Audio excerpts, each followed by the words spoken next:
Bloody rascal!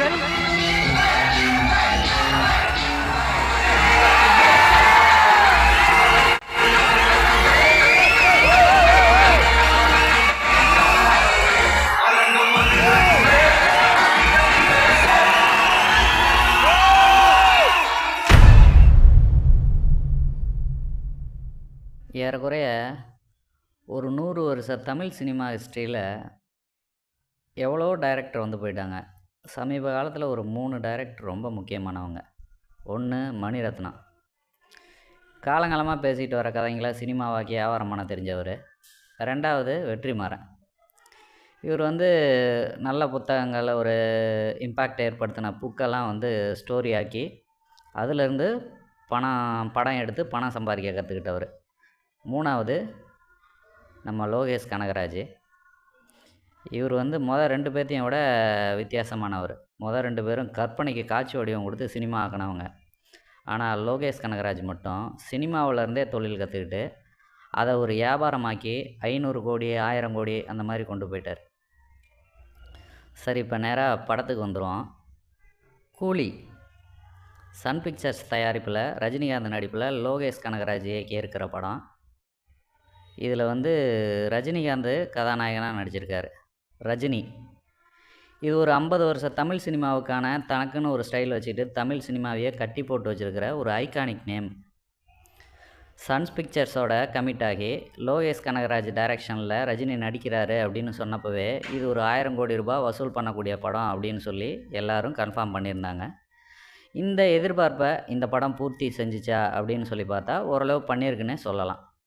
அதுக்கு உதாரணமாக இந்த படத்தோட டிக்கெட்டு முதல் ரிசர்வேஷனு எந்த அளவில் போணுச்சுங்கிறது எல்லாருக்குமே தெரியும். கூலி படத்து கதையை பற்றி சொல்லணும்னா, விசாகப்பட்டினம் ஹார்பரில் நடக்கக்கூடிய ஒரு இல்லீகல் பிஸ்னஸ் பற்றின கதை தான் இந்த படத்தோட பேஸ் லைனு. சாதாரணமாக மேன்ஷன் நடத்திட்டு இருக்கிற ரஜினி இந்த ஹார்பருக்குள்ளார எப்படி வந்தார், எதுக்காக வந்தார், அவர் வந்து வேலையை முடித்தாரா அப்படிங்கிற கேள்விக்கெல்லாம் பதில் சொல்லுது. ஒரு வரியில் இந்த படத்தை பற்றி சொல்லணும்னா, நண்பனோட இறப்புக்காக பழி வாங்குகிற நண்பனோட கதை தான் இந்த கூலி. இந்த ஒரு வரி கதையை ஸ்லோகனாக வச்சுட்டு லோகேஷ் கனகராஜ் அவருக்குன்னு வச்சுருக்க ஸ்டைலில் இந்த படத்தை டைரக்ட் பண்ணியிருக்காரு. இதை பேன் இண்டியா மூவி எடுக்கணும்னு சொல்கிற ஒரே காரணத்துக்காக இந்தியிலேருந்து அமீர் கான், தெலுங்கில் நாகார்ஜுன், கர்நாடகத்திலேருந்து உபேந்திரா, கேரளாவிலேருந்து சௌபின் சாகிர், இந்த மாதிரி நிறையா கேரக்டரை கொண்டு வந்திருக்காங்க. இதில் கதையோடு ஒத்து போகிற முக்கியமான கேரக்டர் ஒன்று தான் சௌபின் சாகிரோட கேரக்டர் தான். மற்ற எல்லா கேரக்டரும் வேணும்னே கொண்டாந்த மாதிரி இருக்குது, ஆர்டிஃபிஷியலாகவும் இருக்குது. மற்றபடி நடிப்பு பற்றி சொல்லணும்னா, ரஜினிகாந்தோட நடிப்பு நாளுக்கு நாள் மெருகேறிட்டே போகுதுன்னு தான் சொல்லணும். வயசு ஆக ஆக அவரோட மெச்சூரிட்டியும் கூடிக்கிட்டே போகுது. அதில் ஒன்றும் பெரிய வியப்பில்லை. ஏன்னா 50 வருஷமாக தமிழ் சினிமாவில் அவருக்குன்னு ஒரு அடையாளத்தை வச்சுருக்காரு. அவர் இம்ப்ரூவ் ஆகிறதுல ஒன்றும் அதிசயம் கிடையாது. அடுத்தது லோகேஷ் கனகராஜ் நினச்சிருந்தாருன்னா ரஜினியோட அடையாளத்தை வச்சுக்கிட்டே 2.5 மணி நேரம் கமர்ஷியலாக போர் அடிக்காமல் ஒரு படத்தை கொடுத்து நல்ல ஒரு கலெக்ஷனும் பார்த்துருக்கலாம். ஆனால் அவர் அதை விரும்பாத ஆளுங்கிறத இதில் திரும்பவும் ப்ரூவ் பண்ணியிருப்பார். ஏன்னா அவருக்குன்னு ஒரு கதையலகத்தை வச்சுருக்காரு. அதுக்குள்ளார எப்படி படத்து ஹீரோக்கள்லாம் கொண்டு வரணும், அது யாராக இருந்தாலும் சரி, எவ்வளோ பெரிய ஆக்டராக இருந்தாலும் சரி, அவரோட சினிமாட்டிக் உலகத்தில் அந்த ஹீரோவுக்கான இடத்த எப்படி ஃபுல்ஃபில் பண்ணணும் அப்படிங்கிறதுல அவர் வந்து ஒரு தனித்துவமான இடத்துல இருக்கார். சௌபின் சாகிர் ஏறக்குறைய கடைசி வரைக்கும் படத்தை தூக்கி நிறுத்தியிருக்காருன்னு சொல்லாங்க. ஏன்னா அவரோட ஆக்ஷன் சீன்ஸாக இருக்கட்டும், உயிருக்காக போராடுற சென்டிமெண்ட் சீன்ஸாக இருக்கட்டும், கெஞ்சுற ரஜினிகாந்த்கிட்ட ஒரு சீன்லலாம் கெஞ்சுவார். அந்த மாதிரி சீன்லாம் ரொம்ப மெனக்கிட்டு சூப்பராக பண்ணியிருக்காருங்க. நமக்கே வந்து ஒரு பரிதாபப்படுற அளவுக்குலாம் நடிச்சிருப்பார். இதில் டான்ஸ் வேறு, ஒரு வித்தியாசமான டான்ஸ் வேறு கொடுத்துருக்காரு. அது நீங்கள் பார்த்துருப்பீங்க, இதுலேயே பார்த்துருப்பீங்க, மோனிகா சாங்ஸ்லேயே பார்த்துருப்பீங்க. அது அந்த பாட்டு முழுக்க இவரோட ஸ்டான்ஸும் கொஞ்சம் பார்க்குற மாதிரி தான் இருக்குது. அடுத்தது இந்த கேரக்டரில் தான் பகத் பாசியில் போடுறதா சொல்லியிருந்தாங்க. பட் அவரோட இவர் கேரக்டர் நல்லா பண்ணியிருக்கு. இதுலேருந்து என்ன தெரியுதுன்னு சொல்லி பார்த்தீங்கன்னா, மலையாள சேட்டன்ஸ் இருக்காங்க இல்லையா, அவங்க எப்பயுமே கேரக்டர் ஆக்டிங்கில் எல்லாரையும் விட லீடிங்கில் இருக்காங்கங்கிறத திரும்பவும் ப்ரூவ் பண்ணியிருக்காரு. இந்த படத்தோட முக்கியமான ப்ளஸ் பாயிண்ட் என்னன்னு பார்த்தா, கதைக்கு ஹீரோயின் தேவைப்படலை. ஆனால் லோகேஷ் கனகராஜோட படத்தில் வில்லன்கள் எப்போவுமே ரொம்ப டேலண்டடாக ஹைலைட்டான ஆளுங்களாக இருப்பாங்க. அவங்க எல்லாத்தையுமே தூக்கி சாப்பிட்ற அளவுக்கு ஒரு கேரக்டரை இதில் லேடி கேரக்டர் ஒன்று வச்சுருக்காரு. அப்புறமா ஸ்ருதிஹாசன் எப்பவும் போல் ஹீரோவை பிளாக்மெயில் பண்ணுறதுக்காக ஒரு சப்போர்ட்டிங் கேரக்டர், அவ்வளோதான். அடுத்தது பார்த்திங்கன்னா வில்லன் நாகார்ஜுனா. நாகார்ஜுனா வந்து படத்தோட ஆரம்பத்திலேயே படத்தோட மெயின் வில்லன் அப்படின்னு தெரிஞ்சு போச்சு.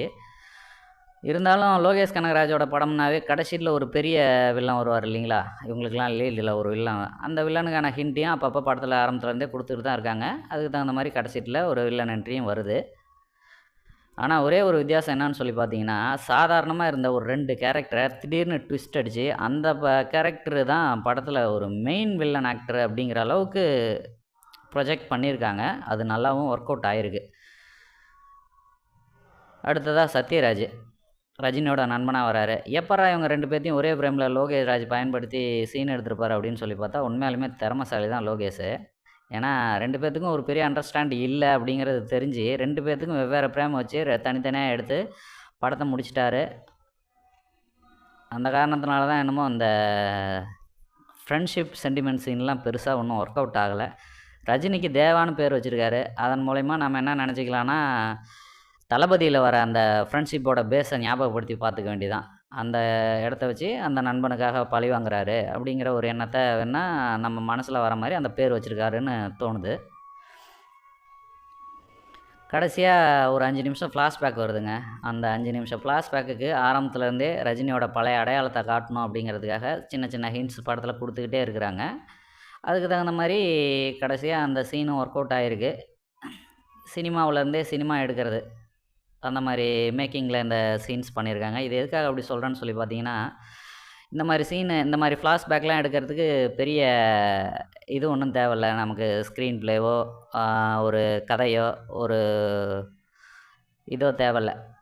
புது பெருசாக பெரிய விக்ரம் படத்தில் வந்த அதே மாதிரி தான். விக்ரம் படத்தில் இருக்க ஒரே கான்செப்டில் ஃபேமஸான ஒரு ஹீரோ, அவரோட ஃபேமஸ் ஆகாத ஒரு பழைய அண்டர் ரேட்டட் சீனு, அந்த சீனை எடுத்து அதை அப்படியே ரீக்ரியேட் பண்ணி முடிஞ்ச அளவுக்கு இப்போ இருக்கிற மாதிரி சூப்பராக எடிட் பண்ணி மியூசிக்கு, பேக்ரவுண்டு, கூஸ் பம்ப்ஸ் இதெல்லாம் ஏற்றி புதுசாக கொடுத்துட்டோம்னா அந்த சீன்ஸு நல்லா ஒர்க் அவுட் ஆகிடும். அதை நல்லாவே செஞ்சுருக்காங்க இந்த படத்துலையும்.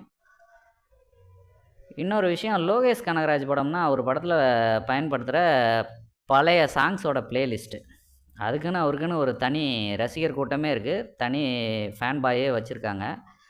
அந்த மாதிரி பார்க்குறதுனால இந்த படத்தில் பார்த்தீங்கன்னா ஒரு 2-3 பாட்டு வச்சுருக்காரு. அதில் ஒரு பாட்டு நல்லாவும் ஒர்க் அவுட் ஆகி வந்திருக்கு. மற்றபடி காப்பிரைட் ப்ராப்ளம் வரதுனாலே என்னவோ இந்த இளையராஜா மாதிரி அடிக்கடி நோட்டீஸ் விட்றாங்கன்னு பயந்துக்கிட்டா என்னவோ அவர் வந்து நிறையா பாட்டு வைக்கல. விக்ரம் படத்தில் கூட 2-3 பாட்டுக்கு மேலே வச்சுருந்தாரு. இதில் வந்து ஒரு பாட்டு தான் நல்லா தெரியுது, மற்றபடி எதுவும் தெரிகிற மாதிரி இல்லை. நம்ம ப்ளூ சட்டமாறன் ஸ்டைலில் சொன்னோம்னா, மொத்தத்தில் இந்த படம் எப்படி இருக்குதுன்னு சொல்லி பார்த்தோம்னா, லோகேஷ் கனகராஜோட புது படம் ஒன்று ரிலீஸ் ஆகிருக்கு அப்படின்னு சொல்லி பார்க்க போனால், அங்கே ஏற்கனவே பார்த்த படத்தை போட்டிருக்கானுங்க. கொஞ்ச நேரம் கழித்து பார்த்தா ரஜினிலாம் வராரு. அப்புறம் தான் தெரியுது, ஓ இது புது படம் மாட்டுது அப்படின்னு சொல்லிட்டு. சரி என்ன பண்ணுறது, என்ன தான் சொல்கிறாங்கன்னு படத்தை கடைசி வரைக்கும் பார்த்தா, இது வந்து வழக்கம் போல் லோகேஷ் கனகராஜோட பிளாக் வேர்ல்டு, அதாவது அண்டர் வேர்ல்டு, அதை பேஸ் பண்ண ரவுடிங்க, தாதாக்கள், கஞ்சா உலகம், போதை உலகம், இந்த மாதிரி உலகத்தை பேஸ் பண்ண ஒரு